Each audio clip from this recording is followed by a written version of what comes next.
Hello Internet, my name's Alan. As some of you may know, I am a photographer. Um,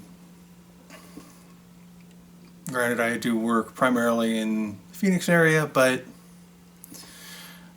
again, some of you may or may not know that. This video is an introduction to a project series which I'm going to be starting and posting online, both YouTube as well as on Odyssey, also known as Library. And what the series is with loss of a lot of work last year, I took that time to start working on a project I had slated for a little further down the road. What I'm doing is I'm building up two large format cameras, a 4x5 as well as an 8x10, to start working on glass plate photography. So what this first part is in this video I'm also going to introduce you a little bit to the camera I've just finished working on for the 4x5, and then also to give a little roadmap. I know I have no following, so this really is more of committing to myself to get this done. But let me go ahead and switch the camera over. I'll introduce you to the camera that I just finished up, go over some of the changes I had to make to the camera, as well as explain some of the repairs that I've had to do as well. Okay, so this is the folding camera. This, in its normal form, folds up quite nicely into a little box here. But as you can see, there is a large addition to the back. This camera, the way it was manufactured, would take a back like this, where it slides in using these tabs into the back here, and then the image surface would be 9 centimeters by 12 centimeters, which would be roughly 3.5 inches across by 4.7 inches tall. Now, being that the backs for the film for these cameras are not exactly plentiful, and the ones I could find were intended for pack film or peel apart film. I was endeavoring to design and build my own backs. Fortunately, I found on Thingiverse the back, which you can see here with the ground glass holder. I was able to 3D print those. A link to that file I used will be in the description for anyone who is interested in making the style back for a camera like this. The other good thing about this back is it does accept normal 4x5, so the same type of 4x5 back that you can find anywhere online. Some people may even have in their attic, in their garage. The other thing I found was 3D files for a plate holder, because I am going into dry plate photography. Just a standard film holder is not going to cut it for what I'm doing. So here it has the back plate with 4 locking tabs, holds the plate in here.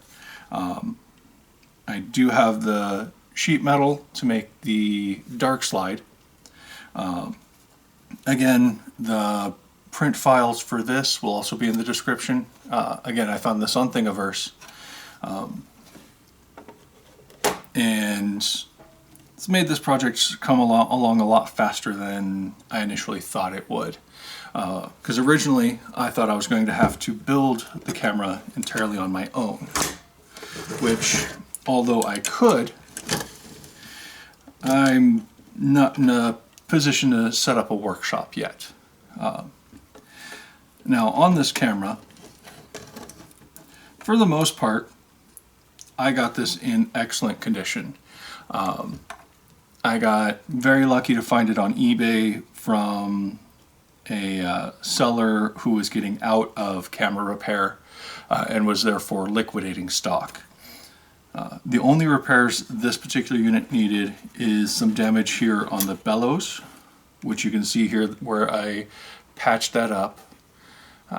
Looks like that's barely coming through on the video, but simple gaffer's tape. There were no light leaks at those points. I did take it into a darkened room, shining a bright torch through it, flashlight through it, and there was no light visible through the bellows. But just to be on the safe side, there were some wear spots there, so I did put gaffer's tape there. On the viewer here, I did go ahead and clean up all of the glass, basic cleanup stuff. The other main repair, which I've already recorded this portion of it, and that video will be coming up in the next couple days. That one is going to take a little more editing, but this shutter, when I first got it, was not functioning properly.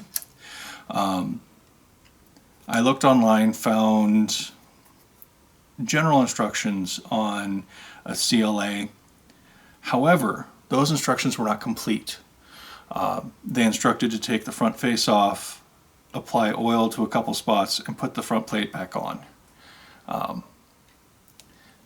My history with watch repair, as well as my other film cameras, 35mm and medium format, I understand that just opening up a mechanism, throwing some more lubricant at it, and closing it back up is not a proper CLA.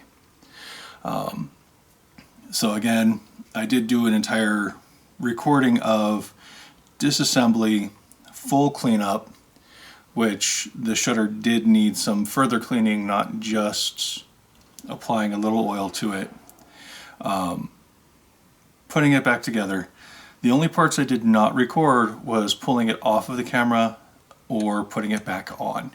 And that's simply done through a retaining ring inside, using a spanner wrench like this. These adjust out to the right size and helps you turn that ring. I was able just to pull that off, pull the shutter off, disassemble, clean, lubricate as necessary, put it all back together, and reinstall it again, replacing that ring with that same tool. Now with this camera, I'm going to be doing my 4x5 plates. In the future, I am going to have an 8x10 camera, able to do the full 8x10 plates. But with this camera, what I'm wanting to do is get my process down. Because it's not just take a picture, send it off to someone. I'm going to have to be the one to develop those plates. One, because I'm doing glass plate photography, but also I want to do glass plate reversal. So with this camera, I'm going to be first coating plates and then playing with the process a bit to get down not only the development of the images, but also the reversal to get a true positive on the glass plate. Now, a lot of people, I'm sure, will automatically go to like wet plate collodion, where no reversal is needed because it forms what's often called a false positive. where the silver looks gray against the black of the plate. With the glass plate I'm using, it is basic window glass that I went to the hardware store and purchased. I'll actually be cutting that down to fit the plate holder, and then with that I'll be able to check that I got all the focus properly and just learn that process. Learn the sensitivity of the emulsion I purchased. Eventually I am going to be making my own emulsion, and then once I start making my own emulsion, then I'll be relearning a lot of the process over with that new emulsion. But for the time being, this is where I'm at. Like I said, this is just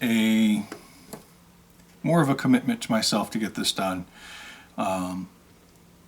Anyone who does find this information useful, I'm happy to hear. Also, again, in the description I will be including a link to the Thingiverse files for this back as well as this plate holder. Just be aware that with this back, obviously I had to add the rubber bands, and there are also hardware requirements for the ground glass holder, and then also with the plate holder there is a foam insert at these 2 points used as